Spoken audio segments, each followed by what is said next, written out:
బాగుపడలేవు.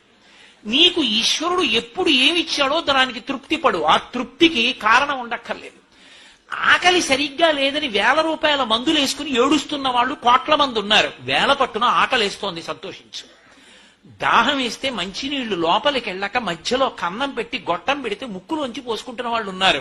గుటుక్కు నీళ్లు తాగితే లోపలికి ఎడుతున్నాయి, సంతోషించు. రాత్రి తిని పడుకుంటే పొద్దుడికి కడుపులో పోట్లు వచ్చి జీర్ణం అవ్వక ఏడుస్తున్న వాళ్ళు 1,00,000 మంది ఉన్నారు. తిన్నది గుండ్రాయి అయినా సరే తెల్లారేటప్పటికి జీర్ణం అయిపోతోంది, సంతోషించు.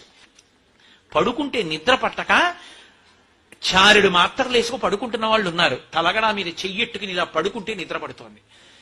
పుస్తకం ఉంటే తప్ప మాట్లాడలేని వాళ్ళు ఉన్నారు. వేదికెక్కి కూర్చుని మాట్లాడడం మొదలు పెడితే గంగా ప్రవాహంలో వస్తోంది, సంతోషించు ఈశ్వరుడి కారుణ్యానికి. కొంతమంది కూర్చోలేని వాళ్ళు ఉన్నారు, కూర్చుంటున్నావు. నడవలేని వాళ్ళు ఉన్నారు, నడుస్తున్నావు. చూడలేని వాళ్ళు ఉన్నారు, చూస్తున్నావు. వినలేని వాళ్ళు ఉన్నారు, వింటున్నావు.